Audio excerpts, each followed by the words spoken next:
Hello, everyone, and thank you for coming to Deb Chanel's 40s World, where we do bold and the beautiful reviews. Soap operas, that is. First, I want to give out a shout out to Madeline. Was it Jones? Madeline Jones for just rocking with me faithfully, wanting to see the bold and the beautiful and the young and the restless and all the comings and goings on the soap operas. She's been very devotive and very attentive when it comes to my videos. But I'm having to have to come to you all back in live in color because I don't have the time to edit my pictures that I normally would do when I'm discussing the different soap operas or different videos I have going out. I'm just running out of time, y'all. I got this new job and I'm just in the heat. I just can't do it. So I'm just gonna see how this works out. This works out for me. This is what y'all will be getting. Me live and in color. And plus a lot of people wanted to see me. They expressed the opinion to have me just come on and talk about the soaps. And I guess y'all get my facial expressions and whatnot. But let's go on and get into this boat. And a beautiful that aired on July the 12th, which is Tuesday. Yeah, Tuesday, right? Wait, yeah, Tuesday. Um, July 12th, okay? Which is today. Bold and beautiful. Okay, the summary they give us for today is Quinn receives an unwelcome visit from Deacon and things quickly get heated. Then we have Rick gloats over Ridge's revelation and wastes no time in attempting to oust him from the Forest Creation Camp. Okay? How dare they, right? You want to get on camera? It's my daughter. I'm taping in her room. But anyway, the whole scene starts at the Forest of Creations, work environment that they have, their little fashion house. And Caroline is on the roof trying to talk to Thomas about, the whole situation about them not, meaning them, Ridge and her, not really giving him the opportunity of knowing his child when he first was brought into the world. Even though he was around the hunky dory trying to be the big brother like thing, even though he didn't know he was actually the father. So basically, downstairs in the CEO's office, Ridge is having a meeting, private meeting among his staff, which is Daddy Forrester, Eric, his president, Steffi Forrester, which we all know she ain't no real Forrester, but we ain't even gonna go into that right now. In lieu of time, of course. Other than that, I would go roast her behind a little bit more than what I want to do, in this short little time frame I have before I have to report to work. And then we have, of course, Rick, ready to hear all the wonderful details of what debacle Ridge has gotten himself into this time. So, um, we go from that scene, we go to Quinn. Quinn is just imagining in her mind about everything that transpired with the little close encounter she's had with Daddy Forrester, Eric Forrester, and how she can get really in his heart enough to kind of convince him to bring her out as a public seen person of human interest in his life. But of course, we got Steffi acting like she the queen of all queens, which she's just really a itch. Need to go have several auditorium seats, seating 5,000 or more. Just have a seat in each one of them about an hour, so she exhausts herself, and then we just go pick her up and put her in her bed or somewhere, or, whatever. But she's really coming to be a real pain in my ass for watching this show, in a sense. But anyway, Quinn is going murmuring, things and stuff of that nature about the past little secret stolen moments her and Eric has been having real undercover, because they really just brought it out to us, and we're sitting there like, when the hell they come up with this particular write-in? What the writers was thinking. The storyline is whack, and it still continues to be whack. Okay, but anyway, yeah, we go to that scene, and a knock comes on her door. She's thinking that it may be Eric showing up on her doorstep this time, trying to get his freak on. But when she opens up the door with this great big smile and hello, she greets Deacon, and he's like, "Oh, all that for me? Okay." He just pushes his way in the door, and she's looking at him like, "What the hell? What are you doing here? Why are you here, Deacon?" Pretty much that was her whole facial expression that I was getting from the particular scene. So anyway, we go back to Caroline and Thomas. They're still on this freaking rooftop. I don't know how secure that is or why it is it the way in California, but I guess they do all that kind of stuff up there. You know, at the Force Creation Camp, they have this like workout outdoor gym type of setting instead of being inside. So I don't know what they do with the freaking equipment as heavy as it is when a storm comes or a rainstorm. I mean, do they have a retractable roof? Or they just have big body men going out there picking up all these damn weights and all this other stuff, trying to clear it so it won't get rusted out or whatever. But anyway, I just thought I'd throw that out because I be thinking about this sometime. And since I'm coming to y'all live and in charge, I'll give you all of me. However, we digress. We go back. Let's see where we're going with this storyline. Okay, yeah. Caroline's still up there, just really running her mouth. Ain't got nothing really coming out of it. You know, trying to apologize to Thomas about they were real bad. Her and Ridge were real bad about keeping a secret of his son. You know, she's asking for him to totally forgive her. And I'm like, Caroline, sit your ass down somewhere. Okay, the man tried to, Minnie Thomas, he tried to come forth with you and tell you that he pretty much want to be in a relationship with you, and you shot his ass down. Shut him cold down. You know, like you didn't have to think about you want Ridge team, which is okay because you are married to him. But y'all have a lot of holes in y'all relationship. And even Affleck the duck can't plug them up. You see what I'm saying? Anyway, we go from Affleck the duck. My daughter laughing at me. But anyway, you know, he pretty much get hit on by this girl that's coming up trying to bring him some paperwork to look over or some implementation type of procedures they want to, you know, build in the fashion house. And she's coming to get his signature and for him to overlook her material. And she totally just disregard Caroline being there at all. It's just like her eye is like on Thomas. And I kind of like the Bold and the Beautiful, how they kind of correlate interracial type relationships or forming them on the show instead of being white on white, black on black. You know what I'm saying? Because this little chick, she kind of like mixed or whatnot. She's not totally white, she's not totally black. So I kind of like the Bold and the Beautiful doing that on their show on a regular basis, you know, and bringing in other, you know, lesbian, gays type acts and stuff. I like to see diversity, you know what I'm saying? So I was up there for it. But anyway, her rude ass was being rude to Caroline, just didn't make like she was there and she was hitting on him, meaning Thomas. And she was like, well, you know, can we go out for drinks and talk over the, you know, the little things and that? He said, no, let me check my schedule pretty much and I'll get back with you. No, he finna get out with her ass. He's just trying to make Caroline jealous because he know that's where he want to be. And Caroline's looking some kind of way. And I'm like, boo, you just told him some episodes ago that you don't want to be bothered. You want to stay with your husband. That was intact. And this whole baby debacle, man, yeah, we need to straighten that out. And it shouldn't have flew the way it did, but it did. We apologize. We're going to make a statement for the public so they can get a good understanding of what had transpired and this, that, and that, so we can move on with our lives, pretty much. But she was looking some kind of way. So I'm like, oh, okay. She got a little jealous tease going on. But anyway, we moved from that situation. But to tell you the truth, what her ass need to be down is in what they call it, the CEO office with Ridge and sitting there trying to figure out how they can get their asses out and look good, smelling like roses.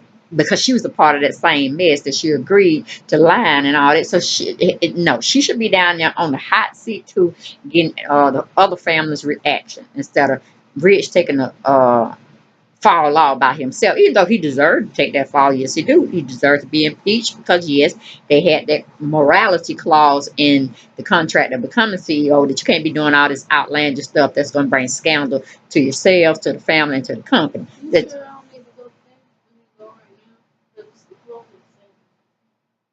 How do we work it? Oh, well, you gonna be making back in time? Well, if you can, gonna be making me late for work. I can't stand that. But anyway, oh, you can wait till tomorrow morning. Yeah, you know, big. Okay, but you slow when it comes to driving, and see, she got me on my top, and I'm supposed to be giving y'all my little spiel. See what I'm saying? Whew. Anyway, we move on from that situation. We go back to Quinn. Quinn is wondering why Deacon is there.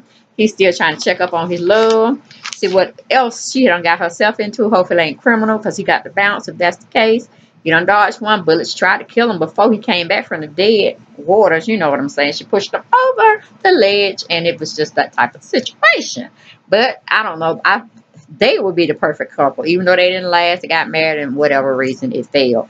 But with them two, I guess if Deacon had a big conglomerate type of organization or business, she would float with him. But right now, she's trying to float in the money scene. And if she can come in the back door by visiting Eric Forrester and him falling so deeply in love with her, he's willing and able to bring her out to the forefront. She wants to be the matriarch because he's the patriarch. Okay. And that will blow Steffi's whole world out of the valley in a sense. Okay.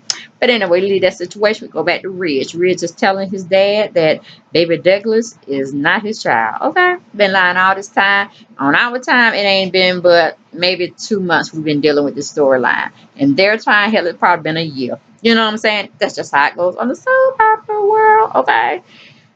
Woo! Time warp, right? Okay, anyway. Everybody looking at him like a damn fool. Everybody looking at him like, what the hell? What?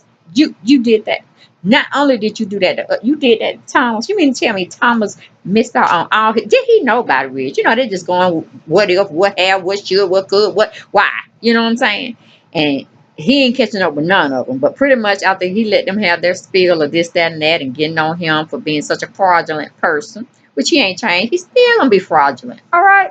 Because he likes to be in control. Just like Thomas said, whatever Daddy say do, Dad is right all the time. You have to follow it, or you will sense his wrath or wrath or whatever.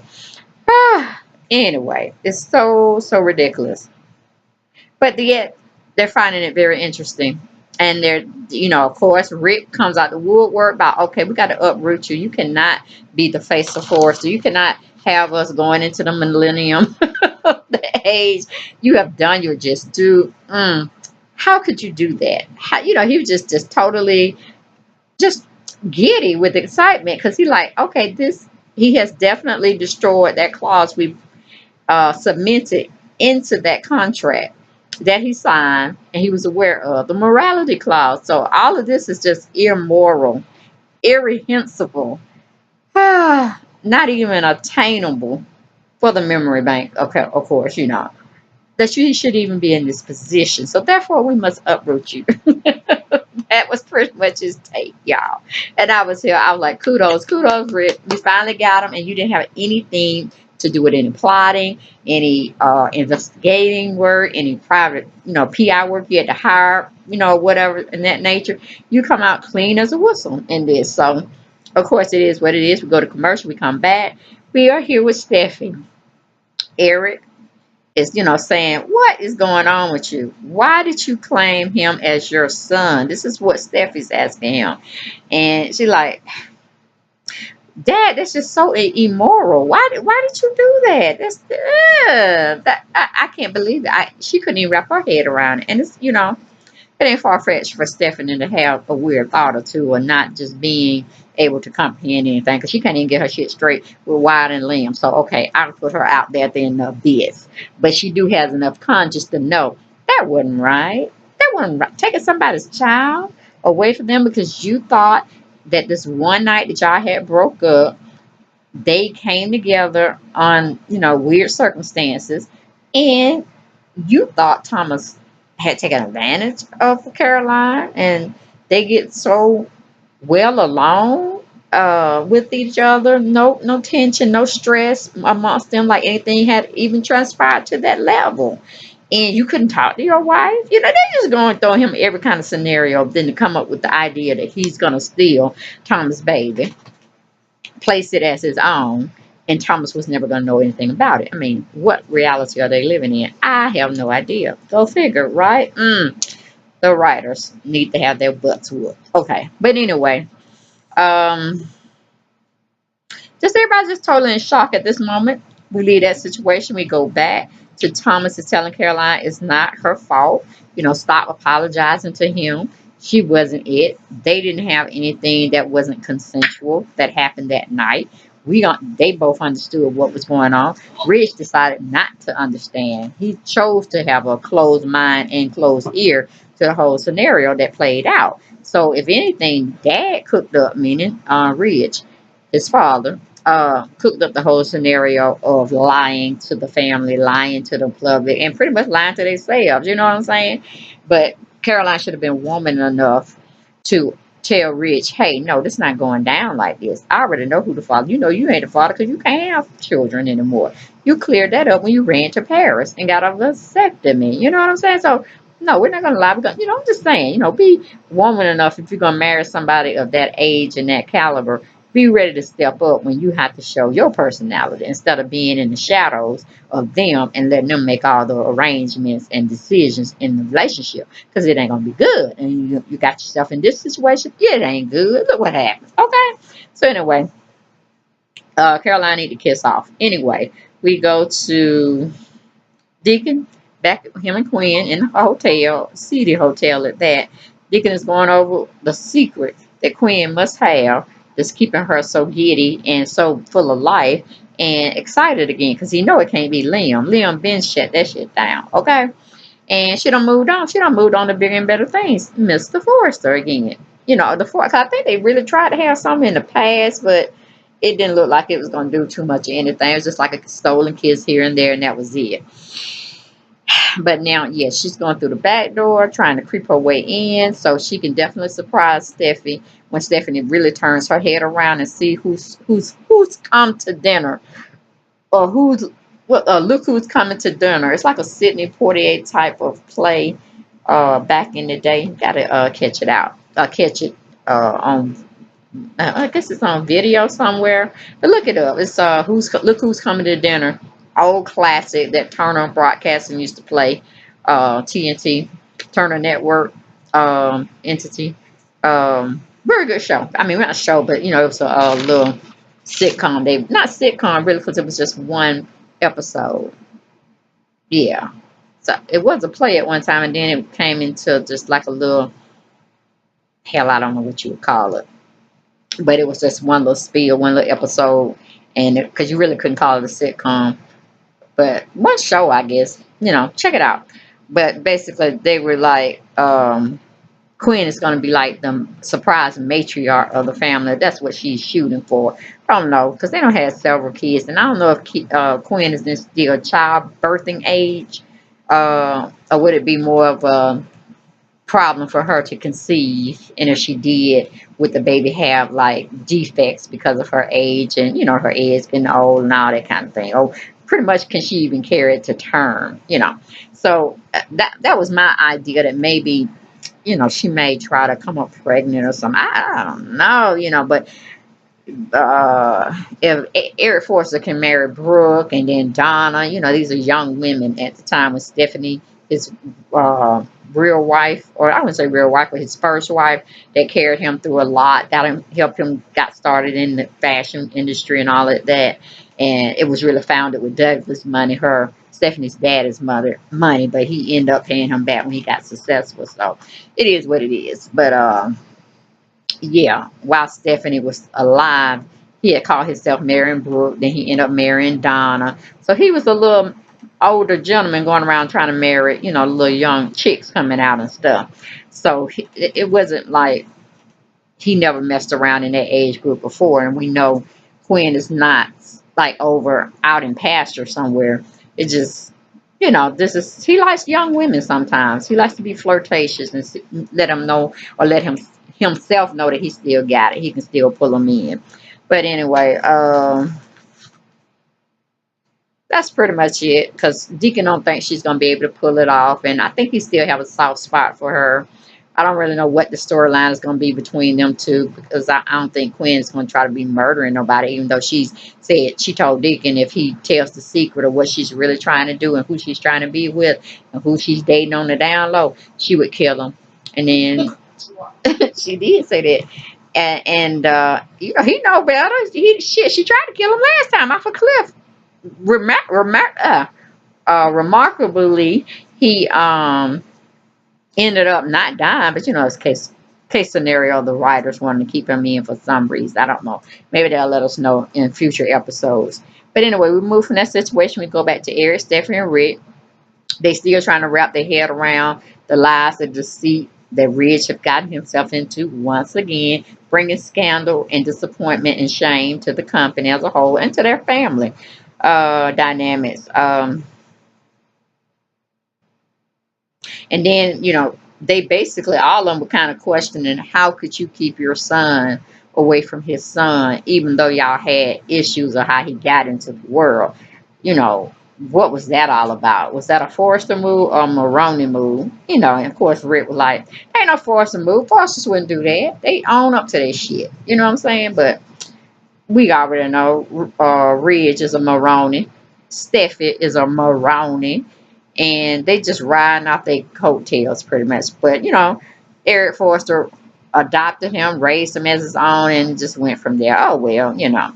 Then we go to Ridge. Ridge is trying to do damage control, but Rick says, hold on, we are not going to sweep this little debaclement, this little scandal under the rug. Like, we always have to come to your defense and make it seem lesser than what it truly really is.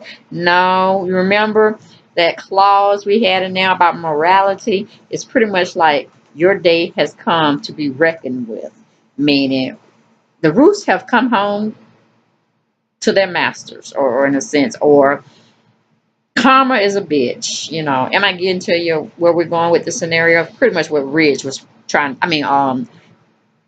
Rick was trying to tell Ridge, like, no, oh no, no, no, no, no, no, oh no, you got to go. So we go to commercial.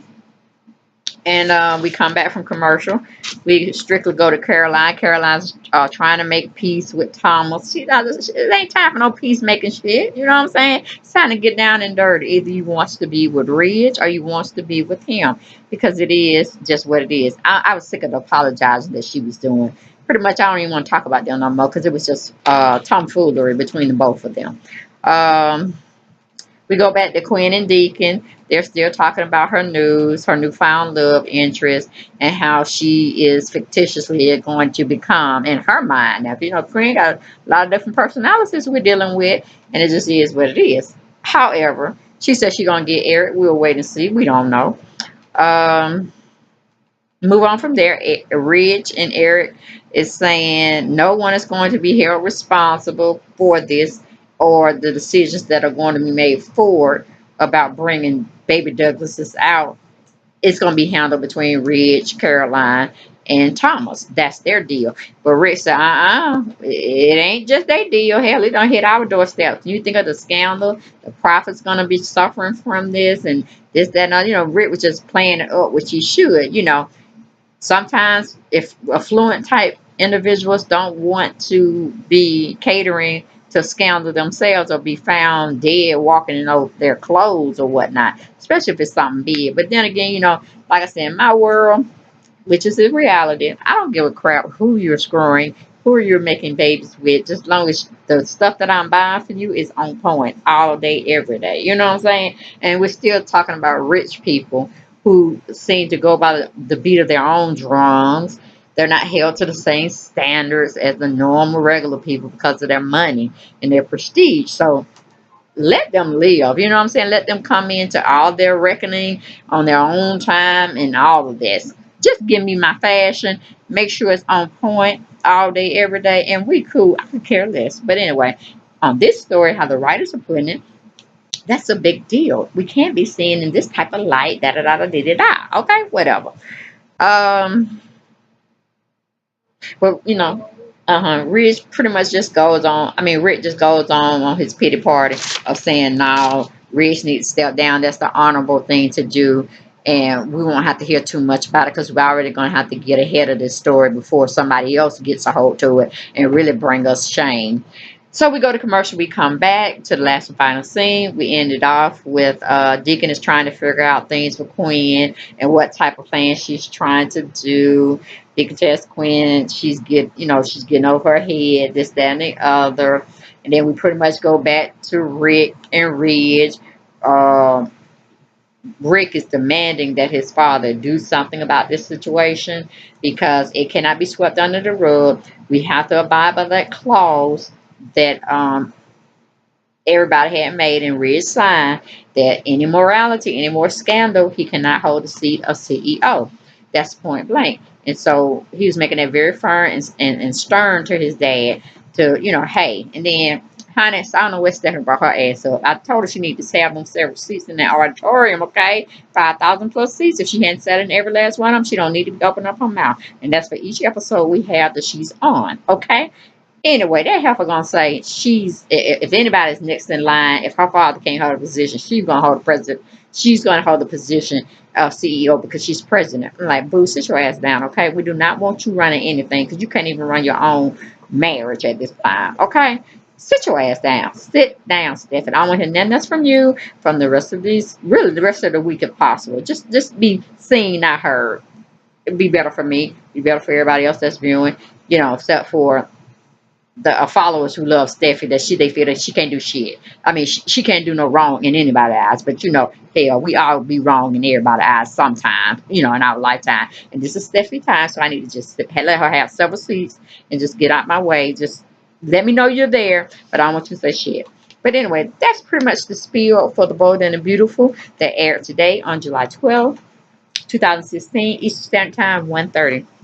Very pleased to come on camera again, giving you my take. Only reason I'm doing this because I know y'all, I'm a kinesthetic type learner. As it kinesthetic. Anyway, I love to have visuals as well as narrative interaction.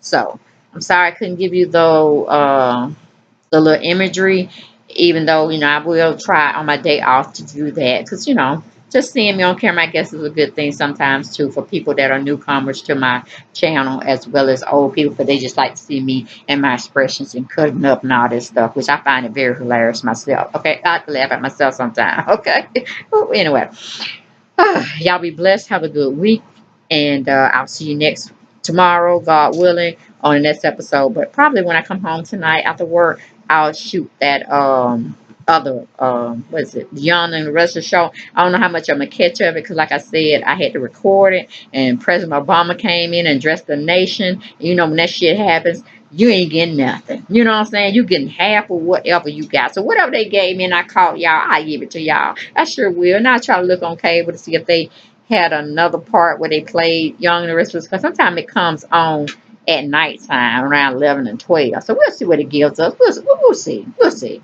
But in that, enjoy yourselves. I love you all. And stay tuned to my channel. Tell many friends and families about me who love the soaps or any other stuff that I'm doing on my channel that you think your people would like. Okay? All right. Good. Toodles. Bye-bye.